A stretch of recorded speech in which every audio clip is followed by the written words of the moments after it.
Bon, d'abord, c'est moi qui vous remercie pour votre invitation. Alors, avant d'entrer dans le sujet, dans le vif du sujet, je voudrais répondre à la question que vous posiez. D'abord, un intellectuel, c'est quelqu'un qui est irresponsable. À la différence du chef d'entreprise ou éventuellement de l'homme politique, il peut penser tout, n'importe quoi, et il n'a pas de compte à rendre. Et je suis d'autant plus, disons, peu méritant de mon audace que je suis en retraite depuis 6 ou 7 ans. Et donc, par conséquent, je ne risque absolument rien en termes, disons, de retour de bâton, de backlash, comme disent les Américains. Alors, le mythe du patriarcat et la condition féminine, c'est un ouvrage que les éditions Climée, qui ont eu plus de courage que moi pour l'écrire, ont édité. Donc, je remercie euh, Madame Charrier qui est ici présente. Alors, c'est un ouvrage, en effet, qui vient, comme la plupart des ouvrages qu'un philosophe peut écrire sur le monde contemporain, qui vient d'une sorte, disons, d'étonnement ou d'indignation. Vous savez que la philosophie a une fonction critique et évidemment, la première chose qui doit être l'objet d'une critique, c'est les idées reçues, les stéréotypes. C'est vraiment à l'origine de la philosophie que, le fait de penser, c'est penser contre les opinions reçues. Et parmi ces opinions reçues, il y a effectivement cette idée de patriarcat, l'idée d'une condition féminine qui serait universellement et de façon inconditionnelle opprimée. Et c'est cette idée qui m'a paru tellement fausse qu'elle méritait donc d'être combattue dans un livre argumenté, hein. Il ne s'agit pas de répondre de façon polémique à des polémiques, il s'agit de répondre par des arguments à des idées qui paraissent fausses. Alors donc c'est un essai critique sur un type de délire, on peut appeler ça comme ça, un délire idéologique contemporain, actuel, euh, et qui est massivement, majoritairement véhiculé par un néo-féminisme d'origine américaine. En effet, le féminisme qui apparaît récemment dans l'histoire humaine, au 19e siècle, a connu plusieurs vagues, comme on dit aujourd'hui. On en distingue trois. Et aujourd'hui, enfin depuis les années 2000 surtout, on assiste à une nouvelle vague de féminisme qui, à bien des égards, on aura l'occasion de le dire, contredit en fait des idées fondamentales du féminisme classique, historique, qui a été incarné en France, vous savez, par la figure de Simone de Beauvoir et par d'autres, hein. Alors, d'abord une remarque sur le titre, ou plusieurs remarques sur le titre. Mythe. Mythe, ça ne veut pas dire forcément que ce soit une illusion. Je prends ici mythe au sens que lui accordait Roland Barthes. Dans les années 1950, Roland Barthes avait écrit pour le magazine Elle, hein, il avait écrit des articles concernant ce qu'il appelait donc des mythes de la France de l'époque, hein, par exemple le Tour de France, le beefsteak frites, le catch, enfin. Et on voit très bien évidemment qu'il utilise ce terme de mythe dans un sens qui est un peu différent de celui auquel on a l'habitude d'avoir affaire dans le domaine des religions, de l'histoire des religions. Qu'est-ce que c'est qu'un mythe? C'est l'élément d'une idéologie. C'est un élément qui peut apparaître sous la forme d'un mot, par exemple un mot à la mode, un récit, hein, donc un petit récit, une thèse, hein, c'est-à-dire l'affirmation, puis ça peut être aussi une image, hein. Alors pourquoi mythe du patriarcat? Parce qu'en fait ce terme a été massivement diffusé, au point que même ceux qui ne sont pas au courant du néo-féminisme américain connaissent ce mot et le reprennent même à leur compte parfois, et que ce mot, en fait, a été détourné de son sens. Et ça, c'est évidemment le premier travail critique auquel on doit s'astreindre, c'est-à-dire que on a en effet un terme qui est ancien, qui désignait une réalité historique, disons, objective, Le patriarcat, c'est le pouvoir d'un homme sur une famille, sur un clan, et c'est un terme, en effet, qui est appliqué à des sociétés antiques, hein. Par exemple, à l'époque d'Abraham, un patriarche. Le patriarche, c'est le chef de clan.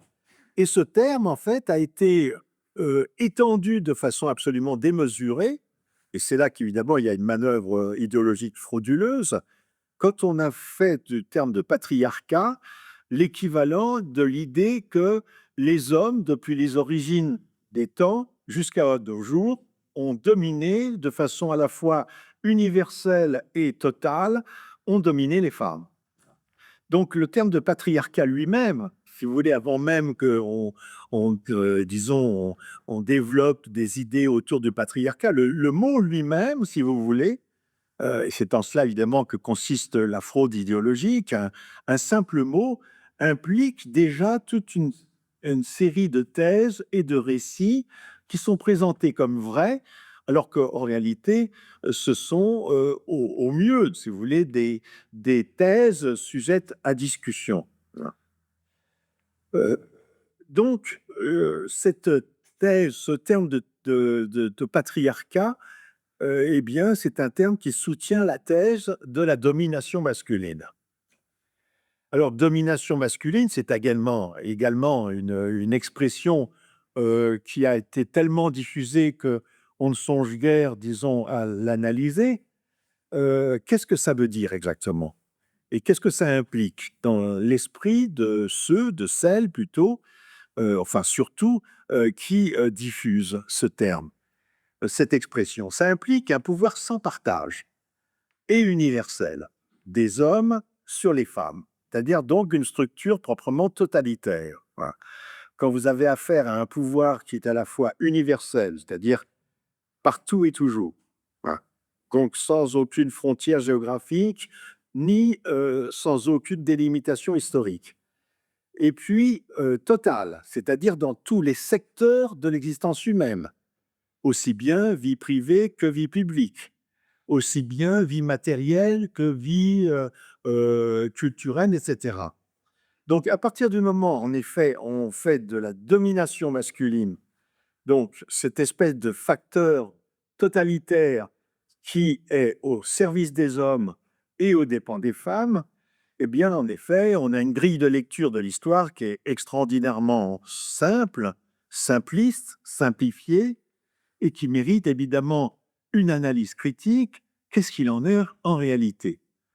Parce que quand on dit domination, on ne dit pas, vous le voyez, pouvoir, on ne dit pas influence, on ne dit même pas puissance. Vous voyez, domination, c'est quelque chose de absolu. Ah. Et en tant qu'absolu, en fait, c'est un terme qui est assez terrifiant, terrorisant, parce que c'est un terme, en fait, qui interdit en lui-même la critique. Voyez. Surtout que intuitivement, on voit bien qu'il y a bien des facteurs, bien des événements, bien des choses, qui peuvent confirmer cela. Ma thèse, c'est pas de dire qu'il n'y a jamais eu de pouvoir des hommes sur les femmes. Ma thèse, c'est de critiquer la façon dont certaines féministes actuelles interprètent, en effet, ce pouvoir des hommes sur les femmes comme étant absolu, total et universel.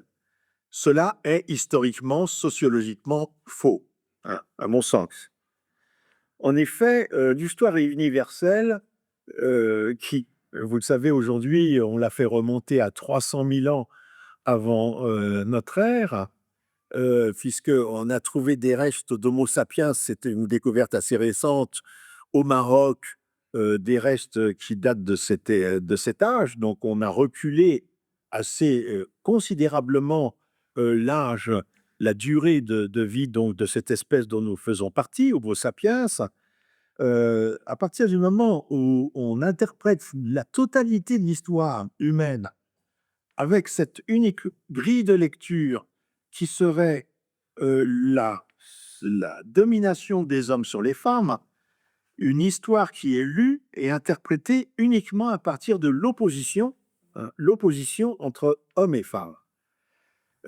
Et déjà, cette idée, elle est éminemment critiquable parce que dire opposition, ça veut dire finalement qu'il y a quelque chose d'irréductible, qu'il y a une tragédie.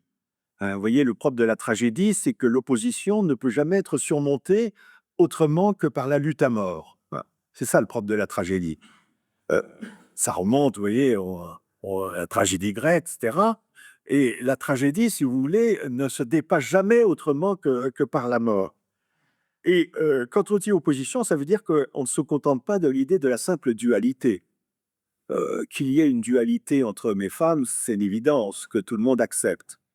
Mais là, vous voyez, dans cette interprétation, qui est une interprétation proprement tragique, on va bien au-delà de la dualité, puisqu'on pense qu'il y a une, une opposition, donc une relation d'inimitié, d'hostilité entre les hommes et les femmes.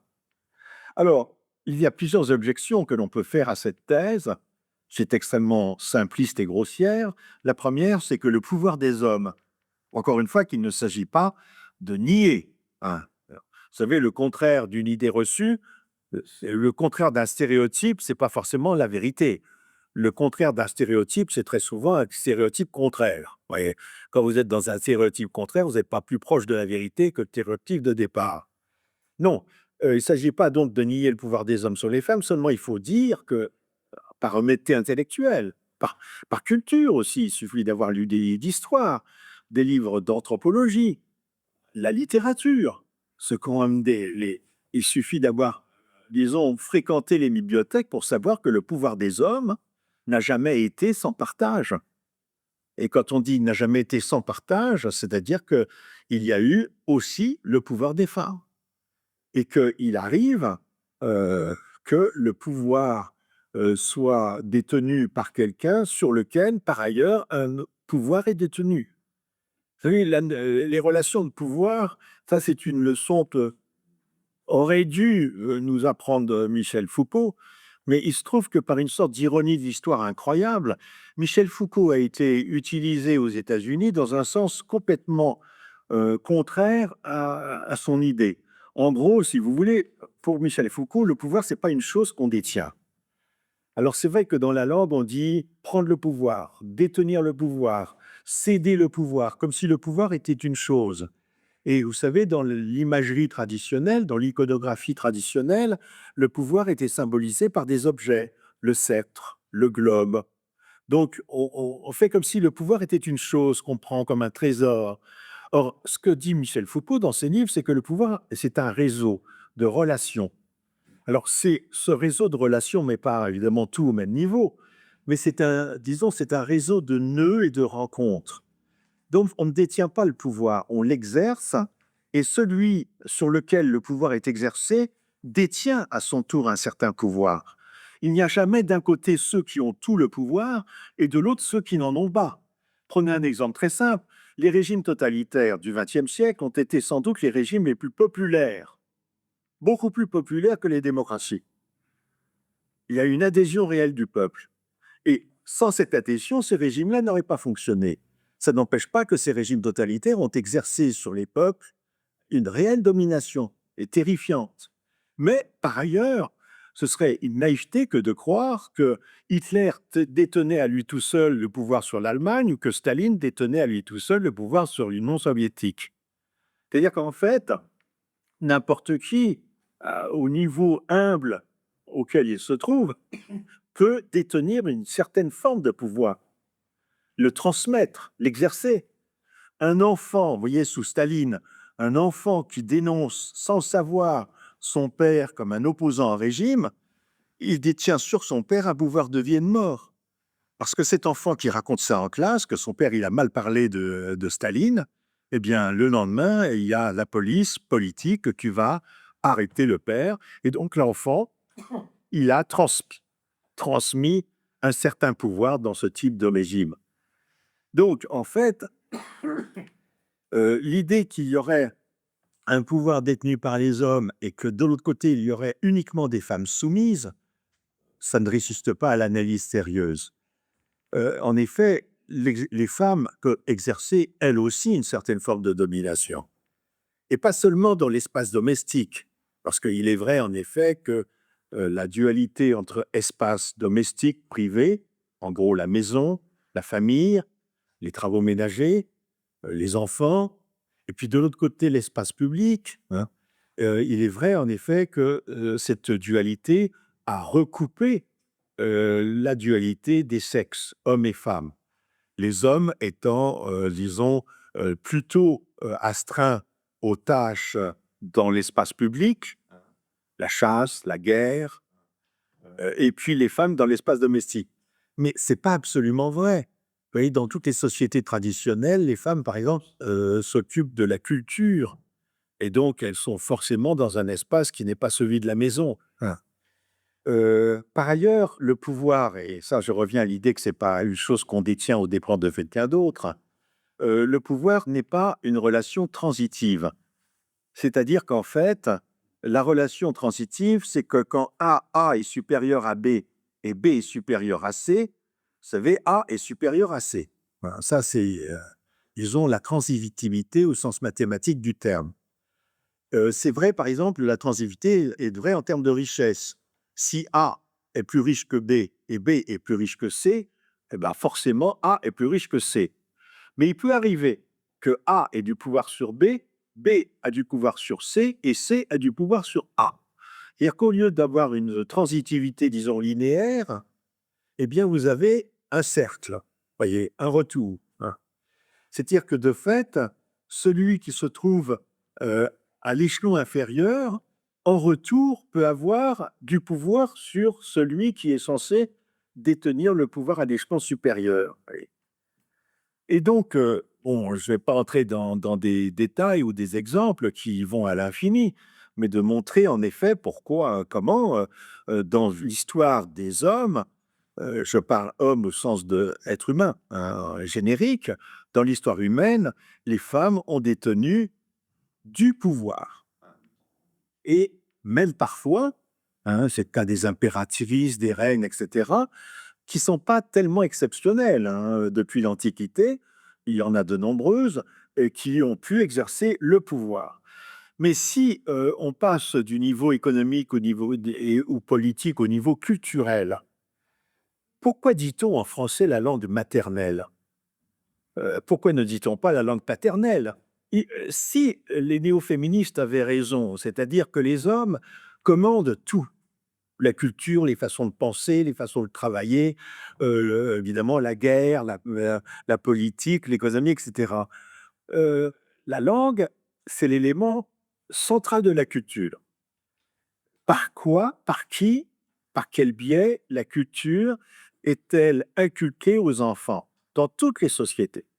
Aussi bien, disons, depuis les origines jusqu'à nos jours, par les mères. C'est les mères qui disent les premiers mots aux enfants. C'est pour cela qu'on appelle la langue maternelle.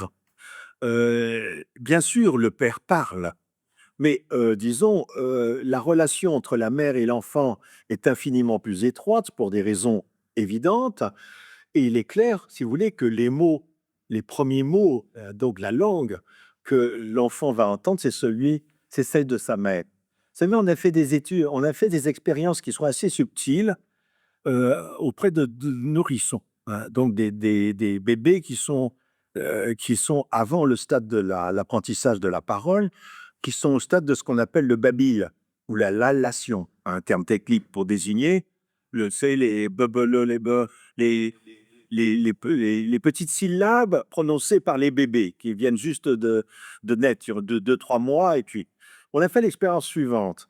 On leur fait entendre la voix de plusieurs femmes, euh, parmi elles, celle de sa mère. Eh bien, l'enfant, on a démontré que le petit reconnaît la langue de sa mère. Il ne reconnaît pas simplement sa mère, mais reconnaît la langue de sa mère. C'est-à-dire que s'il y a une femme qui n'est pas sa mère et tu parles par exemple le français s'il s'agit d'un enfant français, eh bien, le bébé, il reconnaît le français par rapport à l'anglais, l'italien, l'espagnol, etc. Vous voyez. Donc, en fait, il y a un rapport extraordinairement profond. Et je rappelle encore une fois que ce n'est pas simplement un exemple anecdotique, puisque la culture, enfin, le langage, c'est le cœur, le noyau, l'âme de la culture. Et c'est ça, hein, vraiment, qui détermine tout le reste. Hein, la science, la technique, l'art, etc., c'est commandé par le langage. Et puis, Il y a une façon également, un autre argument qui démonte le caractère fallacieux, fictif de la théorie de la domination masculine, selon laquelle les hommes auraient tous les avantages et les femmes tous les inconvénients, pour ne prendre qu'un seul exemple tiré de notre société moderne, contemporaine, société française, mais c'est valable aussi pour les autres pays d'Europe, par exemple, c'est que dans certains secteurs, les femmes peuvent bénéficier de certains avantages. Si vraiment la femme était soumise et dominée dans tous les secteurs, ça n'arriverait pas. Par exemple, si vous vous demandez de quel avantage bénéficiait un esclave par rapport au maître, on pourrait dire aucun. Le maître avait tous les avantages et l'esclave tous les inconvénients. Je dis ça parce que souvent, dans cette théorie de la domination masculine, il y a une assimilation entre les femmes et les esclaves. Ouais, c'est-à-dire, en fait, la classe opprimée.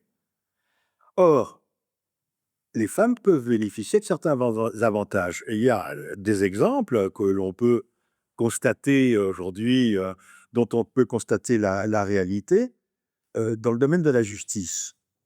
Euh, Normalement, vous savez que c'est un principe de base d'une justice juste, qu'à crime égal, on doit avoir une sanction égale. Eh bien, il se trouve en effet que, euh, de façon assez générale, les femmes bénéficient d'une indulgence accrue du pouvoir de la magistrature par rapport aux hommes, qu'à crime égal, elles sont moins sanctionnées. Hein. Et que par ailleurs, et là on voit une disparité qui est extraordinairement grande et qui ne diminue pas. Vous savez qu'il y a à peu près 80 000 personnes incarcérées en France aujourd'hui.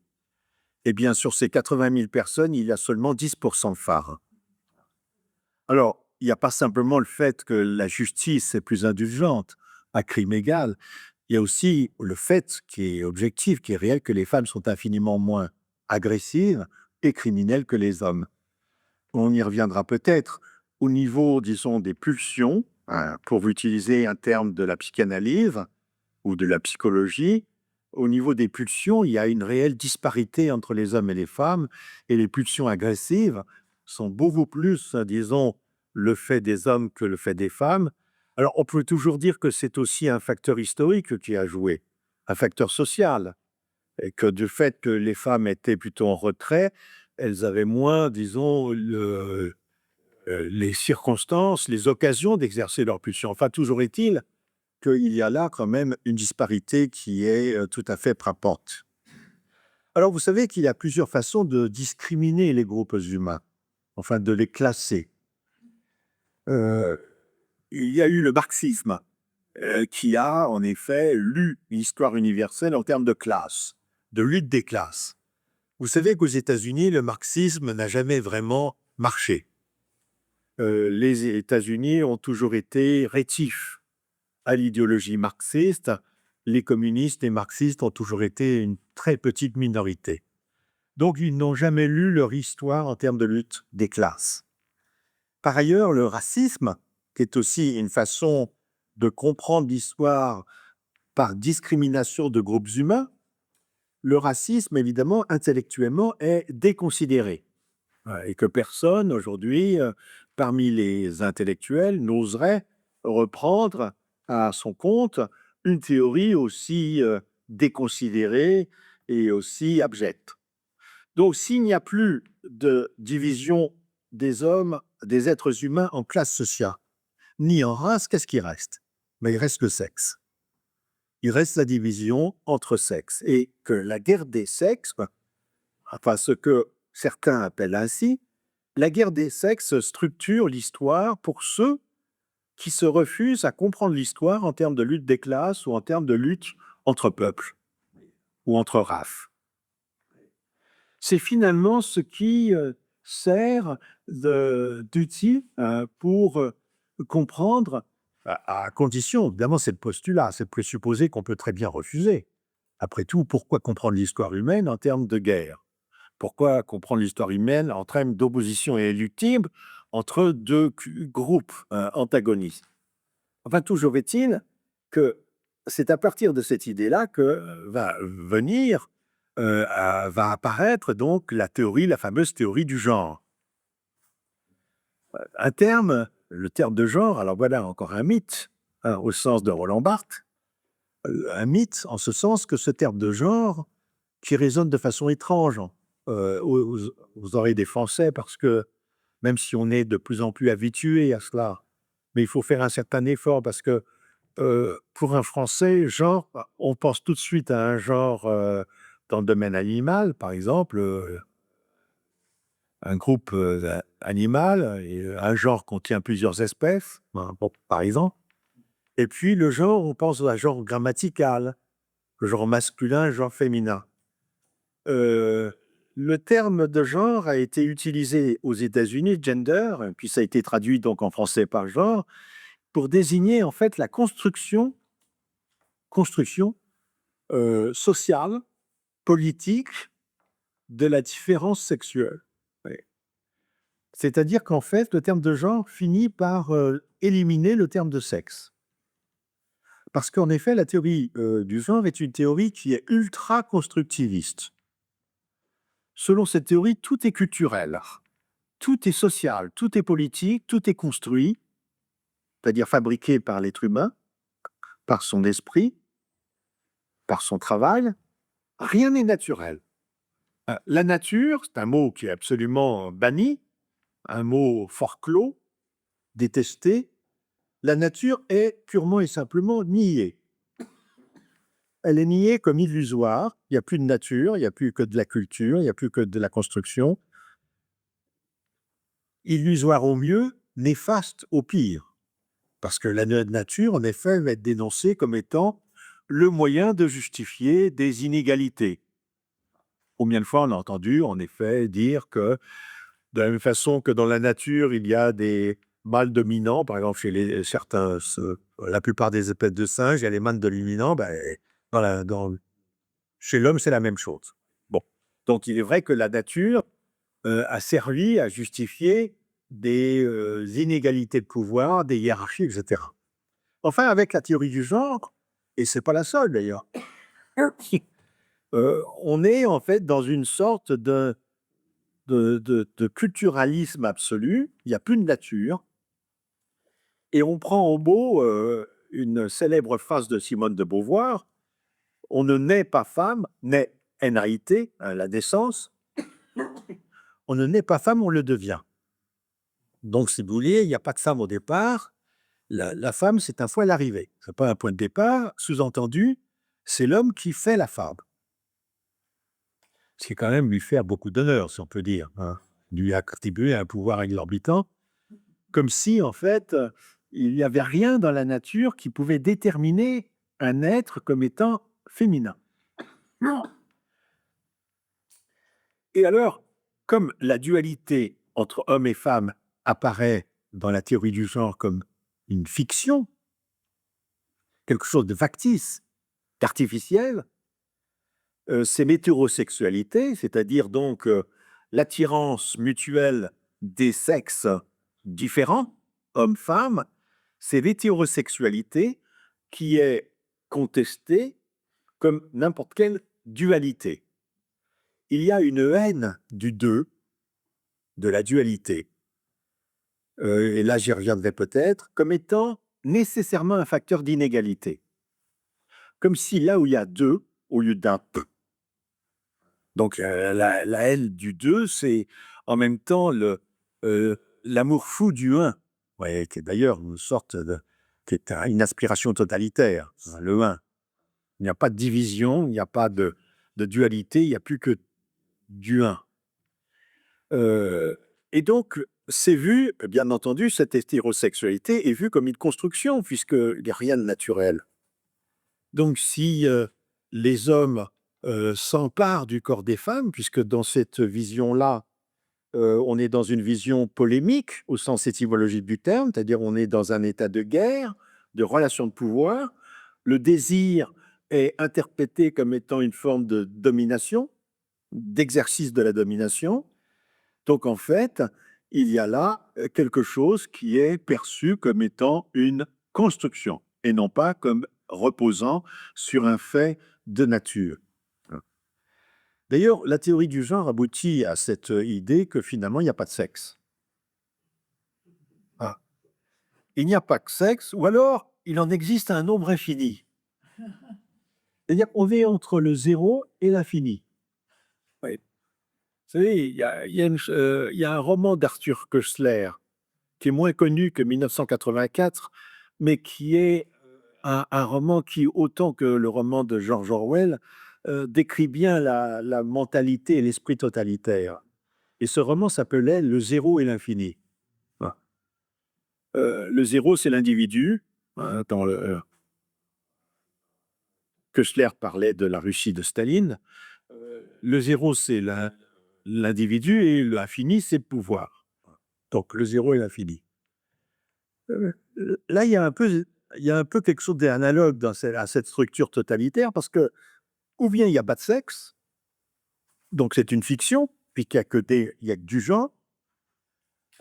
Masculin, féminin, homme, femme, ce sont des désignations arbitraires, un peu comme la gamme musicale, par exemple.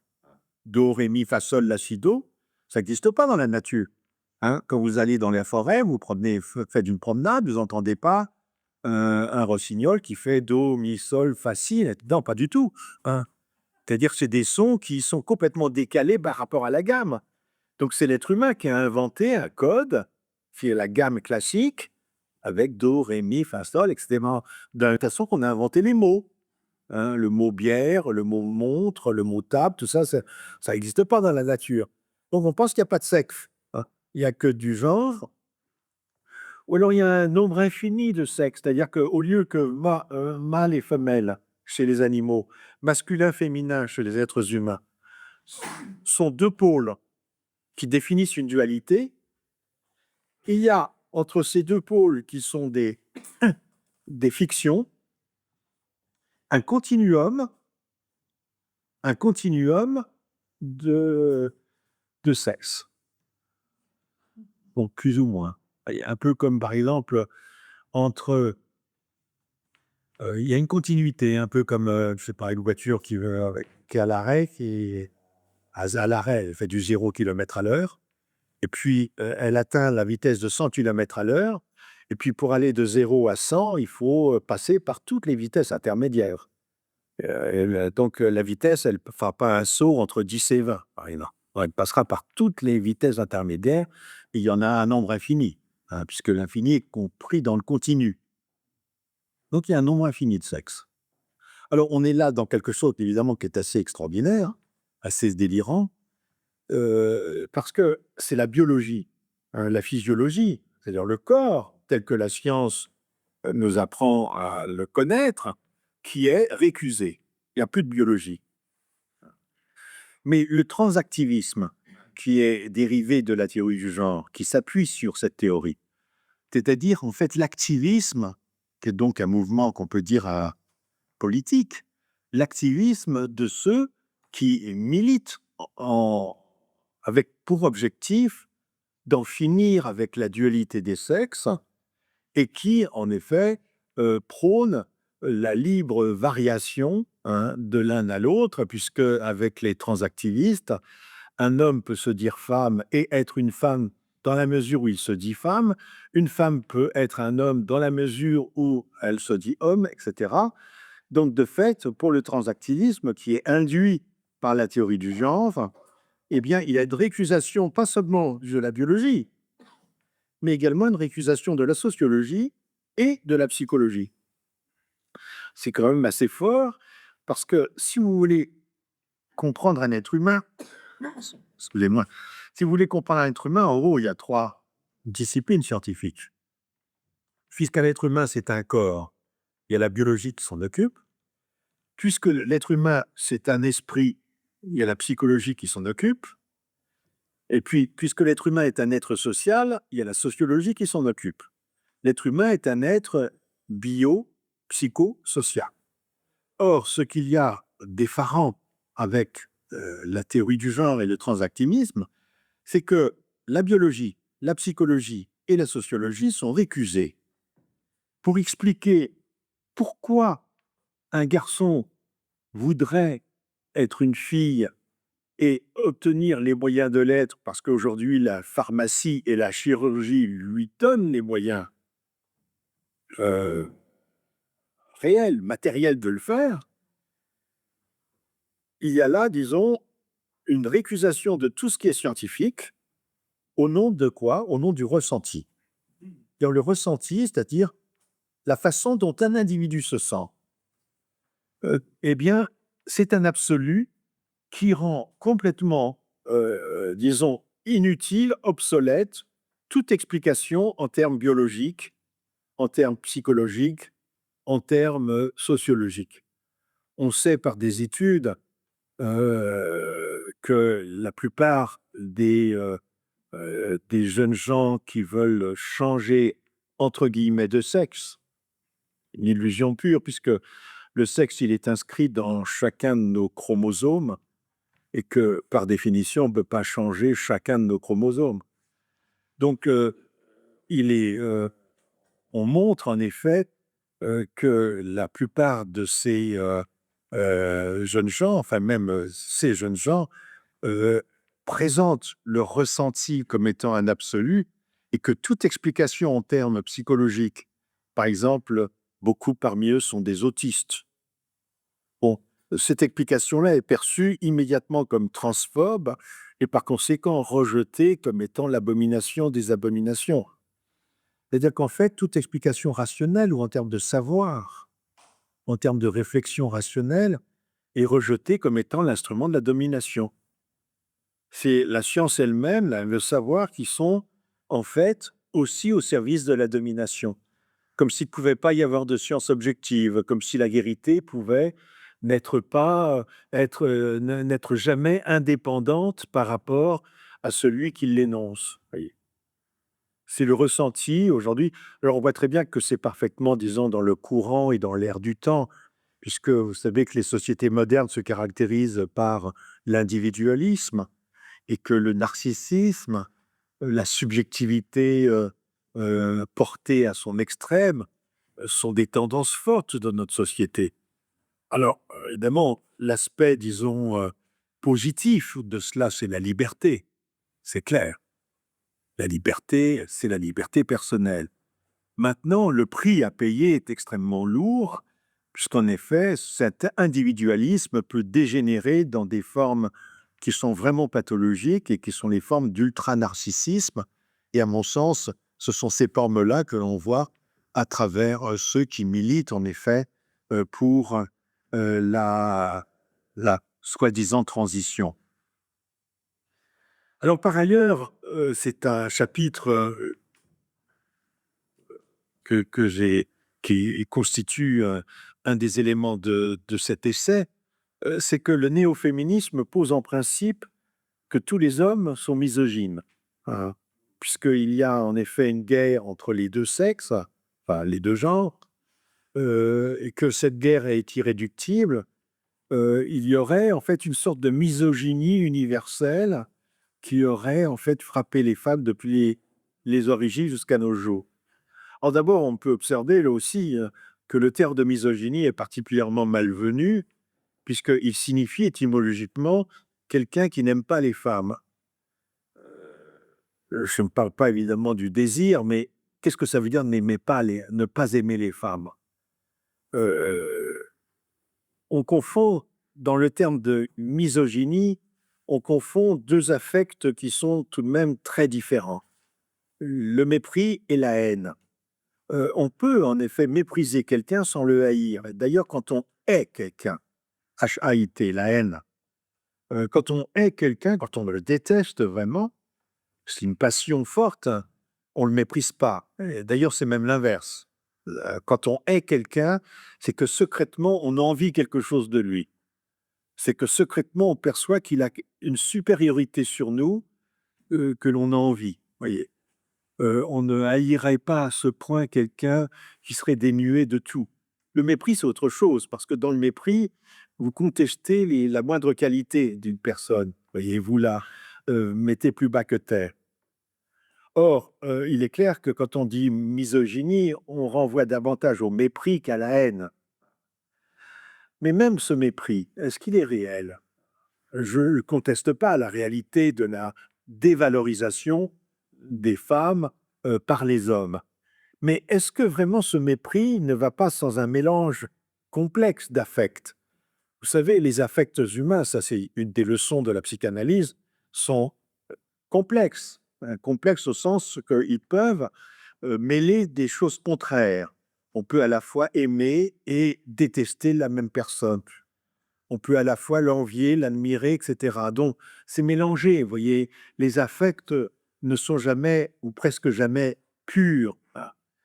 Euh, Quand on dit les femmes, d'abord, bon, ne pas aimer les femmes ou mépriser les femmes, c'est un terme qui est un amalgame, parce que finalement, euh, dans la vie d'un être humain, d'un homme, au sens de masculin, les femmes auxquelles il peut avoir affaire sont extrêmement différentes en figure. Elles sont très nombreuses d'abord, et puis elles sont très différentes en figure. La femme, ça peut être la mère, l'épouse, la maîtresse, la sœur, la collègue, l'étrangère, la rivale. Et on ne peut pas mêler tout cela.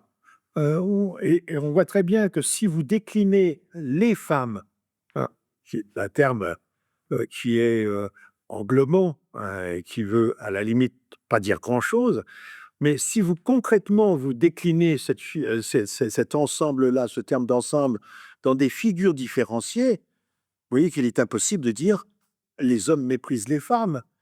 Un homme peut très bien mépriser une femme qui serait sa collègue parce qu'il estime que inconsciemment il pense qu'elle est supérieure à lui et donc son mépris va être une sorte de compensation inconsciente de son admiration et de son envie. Mais même si un homme méprise une femme, il méprisera pas sa mère.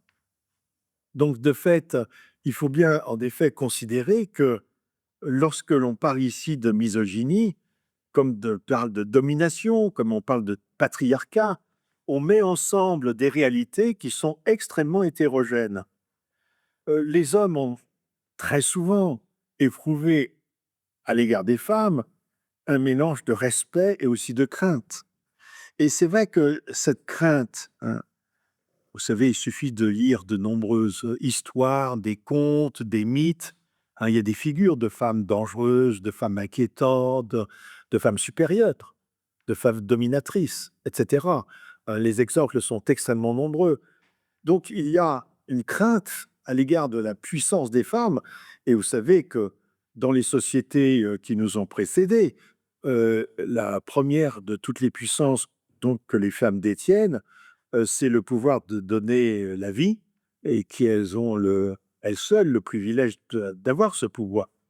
Et que sans doute le mépris ou la dévalorisation des femmes par les hommes est une sorte de compensation psychologique à ce sentiment d'infériorité que les hommes ont. Eux, ils donnent la mort par la guerre, par la chasse, tandis que les femmes, elles donnent la vie. Et donc, il est toujours plus facile de donner la mort que de donner la vie. Et on voit très bien que, là aussi, c'est une psyché inconsciente. Hein. Je ne dis pas que ce sont des raisonnements que les hommes se sont faits, mais sans doute que la représentation qui a pu être dévalorisante des femmes vient précisément d'une secrète envie ou d'une secrète admiration. D'où la représentation compensatrice de la femme castrée, et de la femme sans phallus. Hein. Quand on lit un livre qui date des années 70 d'une des féministes figures de proue de l'époque, Benoît Groot, euh, elle a écrit un ouvrage qui s'appelle Ainsi soit-il, était une sorte d'anthologie et qui était une sorte de bêtisier. Un bêtisier, c'est-à-dire elle a réuni un ensemble de citations euh, faites par des grands intellectuels, des philosophes, des grands romanciers, des grands écrivains, des grands poètes, et qui sont effectivement autant d'âneries, hein, de bêtises dites sur les femmes. Hein. Bon. C'est vrai, et il faut le reconnaître, que lorsque les hommes parlent des femmes en général, ils sont au plus bas d'eux-mêmes. Ils disent des sottises. Alors, donc, dans ce livre, Benoît Groult, on trouve une anthologie, en fait, un bêtisier où on voit tous les préjugés misogynes, en fait, et ils existent. Bon, cela dit, cette anthologie n'est pas très honnête intellectuellement à deux égards. D'une part, les citations ne sont jamais contextualisées, donc elles sont tirées du contexte. C'est toujours malhonnête. C'est-à-dire, on peut, par exemple, tirer de, je sais pas moi, de Voltaire ou de Victor Hugo une phrase, attribuer à Voltaire, à Victor Hugo, parce que c'est eux qui ont écrit cette phrase. Mais si Voltaire ou Victor Hugo font parler quelqu'un d'autre, c'est clair qu'on ne peut pas dire que c'est une phrase de Voltaire ou de Victor Hugo. Une phrase n'a de sens que dans son contexte, vous voyez, pas tirée comme cela. Mais la deuxième chose, c'est qu'on pourrait constituer une ontologie qui va exactement dans le sens contraire. Moi, en tant que philosophe, je sais qu'il y a eu des écoles philosophiques dans l'Antiquité qui ont admis les femmes à l'égal des hommes. Par exemple, l'école épicurienne, hein, Épicure, qui était un grand philosophe de l'Antiquité, il avait une école qui s'appelle le Jardin, et dans cette école, il admettait aussi bien les femmes que les esclaves. À la différence, effectivement, du lycée d'Aristote ou de l'Académie de Platon, qui, eux, étaient strictement réservés aux hommes libres. Vous voyez. Mais on peut très bien voir dans l'histoire universelle et faire des citations qui montrent très bien notamment le respect que les hommes ont eu pour les femmes, au contraire, l'admiration qu'ils ont pu avoir, et on peut donner autant d'exemples que d'exemples contraires. Donc ça ne prouve rien. Vous voyez. On peut très bien, c'est très facile, si vous voulez, de tirer un ensemble de sottises, de bêtises dites par les uns et par les autres, même par les gens les plus intelligents, hein. Descartes a écrit le discours de la méthode en français pour pouvoir être lu par les femmes, parce qu'à son époque, les intellectuels écrivaient en latin et que seuls les hommes savaient le latin. Donc, pour pouvoir être lu aussi par les hommes, donc qui prouve, et puis par ailleurs, Descartes a longuement correspondu avec Christine de Suède et avec la princesse Élisabeth de Bavière, et il estimait de façon absolument certaine que Christine et Élisabeth étaient ses égales. Il leur parlait exactement d'égal à égal. Donc, vous voyez, il y a une malhonnêteté intellectuelle à repérer ainsi les défaillances de tel ou tel via les bêtises de tel ou tel, si on ne voit pas qu'on pourrait faire exactement un tableau inverse. Alors, par ailleurs, jusqu'à quelle heure en fait? On ne m'a pas dit, l'homme pour vous, quasiment. Je ne devais pas non plus déborder. Elle est tournée. Non, non, mais il est déjà 9h10 à la rue. Allez-y, vous inquiétez pas, on nous parle ça tranquillement. Bon, oui, non, mais j'ai quand même fait au moins les 2 tiers. Hein, n'ayez crainte, hein, il n'y a pas de. On a largement dépassé la moitié. Hein, non. Donc, au cœur de ce néo-féminisme, par ailleurs, alors il y a un point qui philosophiquement me semble décisif, c'est une espèce euh, de fétichisation. Hein, je n'ai pas d'autre terme, il n'est pas très beau, mais enfin, vous allez comprendre de quoi il s'agit, de la notion d'égalité. La notion d'égalité qui est pervertie, fétichisée. Alors ça, c'est pas seulement propre du néo-féminisme. On voit ça dans beaucoup d'autres domaines, beaucoup d'autres secteurs de la, de la, de la modernité, comme je pense par exemple aux études postcoloniales, hein. Mais il y en a d'autres, hein. Cette notion d'égalité qui, on peut le dire, est devenue folle. Je crois que c'est un des marqueurs importants de la société dans laquelle nous vivons, que nous sommes en fait pris dans une notion d'égalité qui est devenue carrément folle, parce qu'elle a fini par s'étendre à tous les secteurs de l'existence et de la réalité, même dans ceux où elle ne devrait pas intervenir. Au sens, disons, véritable du terme, l'égalité conserve tout son sens tant qu'il s'agit du domaine juridique, l'égalité de droit. Il apparaît clair, en effet, que c'est inscrit, hein, c'est le premier article de la Déclaration universelle des droits de l'homme, les hommes naissent et demeurent libres et égaux en droit. Droit au pluriel. C'est-à-dire que c'est les mêmes lois qui s'imposent à tous. Qu'ils soient vieux ou jeunes, riches ou pauvres, que tu sois homme ou femme. Ça paraît assez évident. Et puis, il y a l'égalité socio-économique. Il nous apparaît évident que le slogan « à travail égal, salaire égal », c'est une exigence minimale d'une société juste. Bon, je crois qu'aujourd'hui, personne n'irait contre. Bon. Il y a également l'égalité des chances dans le domaine de l'instruction et de l'éducation. On trouve normal, on trouve juste, équitable que les garçons et les filles suivent les mêmes cours, les mêmes matières, et que leurs performances soient jugées de façon égale. Donc, égalité de droit, égalité socio-économique, égalité des chances. Mais en fait, notre société, notre époque ne s'en tient pas là, puisque, en fait, on va élargir cette notion d'égalité à n'importe quel secteur de la vie humaine, en dehors du droit, en dehors de l'économie, en dehors de l'instruction. Toute hiérarchie, toute dissymétrie sont perçues comme inégalitaires, donc injustes. Hiérarchie. Par exemple, la hiérarchie entre le maître qui sait et l'élève qui apprend. C'est une hiérarchie. Il y a évidemment une certaine inégalité en termes de savoir. Ça ne veut pas dire qu'il y a une inégalité entre les êtres humains. L'élève a la même dignité que le maître, mais il en sait moins.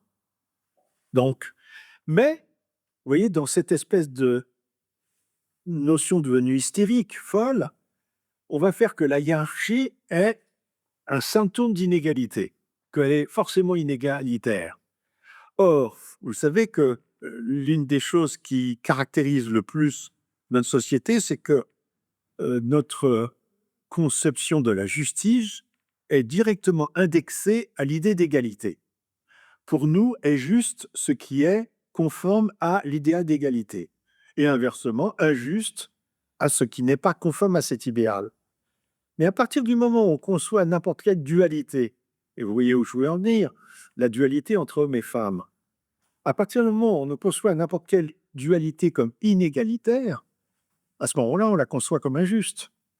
Et comme on la conçoit comme injuste, il faut en finir avec elle. Là où il y a de la dualité, là où il y a de la hiérarchie, là où il y a de la dissymétrie.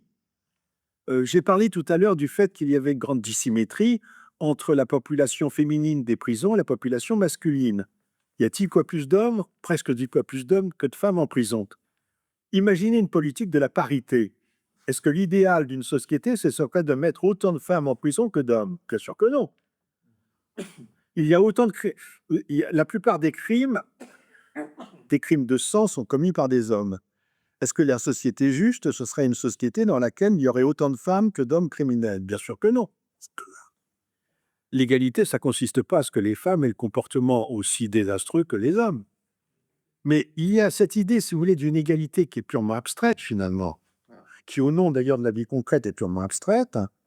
Et là, je reviens à cette idée que on est dans une sorte d'une passion de l'un, un nain totalitaire. Et là où, dans les années 60-70, certains sont assez âgés pour s'en souvenir, dans les années 60 et 70, un thème récurrent, un leitmotiv, c'était le thème de la différence, le respect des différences. Or, aujourd'hui, on est plutôt dans l'inverse, on est plutôt dans l'idée d'indifférenciation, parce que la différence elle-même finit par être comprise comme étant une inégalité. Comme s'il y avait inégalité toutes les fois qu'il y avait du deux. Ouais. Donc de la différence, de la hiérarchie, de la dissymétrie. On lit sous la plume de féministes américaines, je pense à Catherine McKinnon, mais il y en a d'autres, que la courtoisie à la française, la galanterie, est une forme de domination masculine et que par conséquent, une femme devrait absolument refuser tout geste galant ou courtois de la part d'un homme parce que c'est un signe qu'elle est inférieure à lui. Quand on y songe, c'est quand même aberrant parce que ça voudrait dire finalement que la façon de traiter une femme comme égale, ce serait de la traiter de façon grossière, rustaude, hein. Il y a là quelque chose, vous voyez comment il y a une sorte de perversion dans l'analyse qui, en fait, met l'homme dans la position de l'éternel coupable. Parce que, ou bien c'est un machiste qui réellement domine la femme, l'humilie, la servit, et à ce moment-là, évidemment, c'est un salaud, ou bien alors c'est un type très gentil, très doux, etc. Mais justement, parce qu'il est courtois et gentil, il manifeste par là sa supériorité vis-à-vis de la femme, et c'est quand même un salaud. Et ça, qui est intéressant, si vous voulez, c'est que cette structure du forcément coupable, c'est finalement celle, si vous voulez, de l'esprit puritain d'origine chrétienne, où, vous savez, l'esprit puritain, c'est que l'homme est intrinsèquement pécheur. Alors, je dis l'homme au sens d'être humain. C'est quelqu'un qui est en faute, foncièrement. Et que quoi qu'il fasse, confession, ablution, jeûne, pénitence, quoi qu'il fasse, il restera foncièrement mauvais et pécheur. Et là, nous avons quelque chose qui est un peu analogue, qui est une forme de pensée totalitaire, et qu'on retrouve dans les régimes totalitaires précisément. Vous savez, où on demandait, à l'époque des procès de Moscou, hein, dans les années 30, hein, en Russie, on demandait à un vieux révolutionnaire, compagnon de Lénine, de se confesser qu'il avait finalement euh, pratiqué des activités contre-révolutionnaires, que s'il n'était pas un assez bon bolchevique, que c'était jamais un assez bon révolutionnaire, que par conséquent, il était coupable et en tant que coupable, il devait être éliminé. Le néo-féminisme, comme d'ailleurs le post-colonialisme, hein, il y a une passerelle entre ces idéologies, est farouchement opposé à tout universalisme. Et on le comprend bien, puisque évidemment l'universalisme pose, c'est le cas par exemple de Simone de Beauvoir. Simone de Beauvoir, quand elle écrit le Deuxième sexe, elle s'insurge contre le fait précisément que la femme soit dans une position inégale par rapport à l'homme, mais elle considère que la femme, comme le dit d'ailleurs si bien le génie de la langue française, est un être humain à part entière. C'est très beau comme expression, à part entière. C'est très beau parce que c'est presque oxymorique. À part, c'est une partie entière. Vous voyez, c'est une partie qui est en même temps la totalité. Voilà.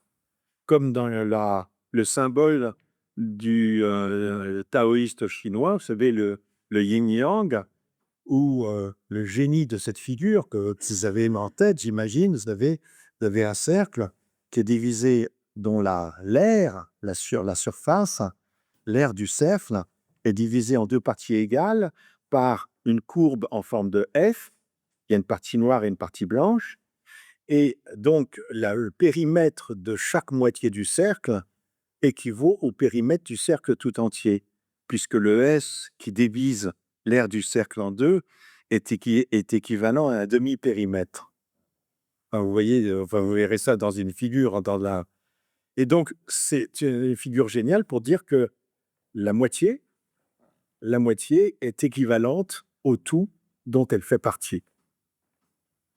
Et cette équivalence, en effet, elle est niée, hein, purement et simplement, justement, par un anti-universalisme radical, qui est d'ailleurs aussi auto-contradictoire, parce que si le féminisme américain d'aujourd'hui, dans sa majorité, est anti-universaliste, c'est qu'il voit dans l'universalisme un idéal occidental. Par conséquent, c'est au nom d'un anti-occidentalisme qu'on est anti-universaliste. Comme si l'universalisme était une invention de l'Occident et que par conséquent, il fallait s'en débarrasser. Mais là où il y a une autocontradiction dans laquelle ce néo-féminisme se trouve pris, c'est que ce féminisme-là, il est totalement occidental. Il est incompréhensible par la quasi-totalité des femmes du monde, les africaines, les femmes des pays arabo-musulmans, les femmes de Russie, de Chine, d'Amérique latine. C'est-à-dire que de fait, aux yeux de ces femmes, ces textes-là sont des textes qui émanent de bourgeoises américaines, qui sont bien loties dans leur situation sociale et qui vont se disputer sur des questions symboliques comme l'écriture inclusive, la féminisation des métiers, etc., plutôt que des choses qui sont vraiment fondamentales, qui restent en tant que telles, encore une fois, l'égalité juridique, l'égalité économique, l'égalité des chances. Et donc, ce qu'il y a de plus inquiétant, c'est que ce féminisme-là, il est largement indifférent au sort des femmes d'Afrique, au sort des pays arabo-musulmans, où là, nous avons affaire à des scandales qui sont absolument monstrueux. Je rappelle ce chiffre qui est effarant, c'est qu'il y a entre 200 et 300 millions de femmes et de petites filles dans le monde qui sont excisées. Vous imaginez, entre 200 et 300 millions. Donc, il ne s'agit pas là, si vous voulez, d'un fait divers. Or, pas un mot dans les ouvrages de féministes aujourd'hui, pas un mot sur cela. Et en revanche, on va attaquer de la manière la plus terrible, pour le vouer à la mort sociale, un homme politique, un journaliste, un écrivain qui aura eu un mot de travers, qui aura fait une blague douteuse, etc. Vous voyez, en fait, l'incroyable dissymétrie qui peut exister entre le fait qu'on est indifférent à des drames qui sont des drames terribles, et puis de l'autre côté, qu'on est incroyablement attentif à des choses qui peuvent avoir leur importance et qui, malgré tout, doivent être relativisées. Et donc, il y a une contradiction incroyable, hein, entre un discours qui est très radical, pensez dire que l'hétérosexualité ou bien que le genre masculin ou féminin sont des inventions, c'est un discours radical. Donc, il y a une contradiction entre le caractère très radical du discours et puis, par ailleurs, l'indifférence au sort de la majorité des femmes dans le monde. Et ce sort, malheureusement, donc la condition des femmes d'aujourd'hui, quand on regarde les statistiques, les études, les témoignages, les reportages, on se demande si la condition des femmes dans le monde d'aujourd'hui n'est pas en train d'empirer. Vous voyez, quand on lit les textes des anthropologues, Malinowski, Lévi-Strauss, enfin, des gens qui ont donc vécu dans des sociétés traditionnelles et qui ont observé ces sociétés, on ne voit pas que les femmes étaient violées, qu'elles étaient harcelées, qu'elles étaient battues. On ne voit pas cela. Je ne dis pas que c'est des sociétés pacifiques et tout était... non. Mais malgré tout, j'ai l'impression que la violence contre les femmes aujourd'hui est d'autant plus grande que, et ça c'est une tragédie historique, que l'égalité entre les hommes et les femmes fait des progrès, et qu'à partir du moment où l'égalité progresse, la violence peut progresser aussi. Vous voyez, c'est une chose que l'on observe aux États-Unis avec l'abolition de l'esclavage. À partir du moment où l'esclavage a été aboli aux États-Unis sous le mandat de Lincoln, eh bien, à ce moment-là, le racisme anti-noir aux États-Unis a explosé. C'est-à-dire qu'à partir du moment où il y a eu une égalisation ou un début d'égalisation des conditions entre les Noirs et les Blancs aux États-Unis, les Blancs se sont sentis menacés dans leurs privilèges et par réaction, donc, ont exercé des violences contre les Noirs. Le Ku Klux Klan est, on peut dire, le résultat de l'abolition de l'esclavage. C'est une chose qui nous est un peu difficile à comprendre parce qu'on a l'impression, si vous voulez, que le progrès doit toujours aller dans le même sens. Vous voyez, pour nous, l'égalité est un progrès évident par rapport à l'inégalité, mais on ne pense pas que l'égalité peut avoir des effets pervers terribles. Et aujourd'hui, il est vrai que, vous voyez, aux États-Unis, un blanc se sentait jamais menacé par un noir parce qu'ils appartenaient tous les deux à des mondes tellement différents qu'il n'y a pas de rivalité. Mais à partir du moment où il y a des droits civiques accordés, À partir du moment où les Noirs sont instruits comme les Blancs, qu'ils peuvent coucher avec nos femmes, ça c'est dans un fantasme raciste qui est extrêmement courant. Cette hantise que l'autre, l'étranger, va coucher avec nos femmes, prendre notre travail, donc devenir un rival dans tous les secteurs de la vie, et c'est là que la haine va se développer. Tant qu'il y a une hiérarchie, vraiment, comme le système des castes en Inde, on ne peut pas envier quelqu'un qui est tellement éloigné de soi, mais on ne peut pas non plus mépriser quelqu'un qui est tellement inférieur à soi. Quand on envie quelqu'un, quand on méprise quelqu'un, ça veut dire qu'il y a une légère différence, mais pas quelque chose de complètement différent. Donc je terminerai là-dessus. Il y a aujourd'hui vraiment quelque chose qui est vraiment paradoxal, c'est qu'il y a d'un côté des avancées considérables qui ont été faites, qui ont été obtenues, et puis d'un autre côté, des violences réactionnelles qui font que, en fait, les femmes se trouvent de plus en plus aujourd'hui euh, les victimes potentielles d'une violence masculine. Et donc le paradoxe, c'est que finalement, il y a certaines féministes qui diraient peut-être avoir raison, ou l'histoire leur donnerait raison, parce qu'elles font de l'histoire, en fait, elles se font de l'histoire d'une conception qui est erronée, calcifiée, simpliste. Mais aujourd'hui, on peut se demander, en effet, si il n'y a pas une menace fondamentale avec une violence que l'on voit. Et il faudrait évidemment pas simplement en invoquer la rivalité dans le domaine du travail, par exemple, qui est important, mais également la fin de la figure de la mère, hein, la fin de la maternité comme étant tout de même un écran protecteur qui jouait en faveur des femmes et qui joue de moins en moins, puisque la femme moderne est de moins en moins définie par sa maternité. Et puis également un libéralisme sexuel, ce qu'on a appelé ainsi, qui a été développé au nom de la liberté, au nom de la tolérance, au nom de la libération vis-à-vis des anciens tabous, des anciens interdits, et qui me semble jouer davantage en faveur des hommes et aux dépens des femmes. Bon, mais je peux me tromper, il s'agit là de paroles de philosophes. Euh, Quand on est dans la philosophie, on est dans le travail du sens, on n'est jamais dans la vérité complète, voyez. Donc c'est la raison pour laquelle cela fait encore débat. Voilà, donc j'étais un peu. Cher camarade, si tu veux plus de contenu, de réinformation, d'éducation populaire et de formation intellectuelle, n'hésite pas à faire un don sur notre page Tipeee.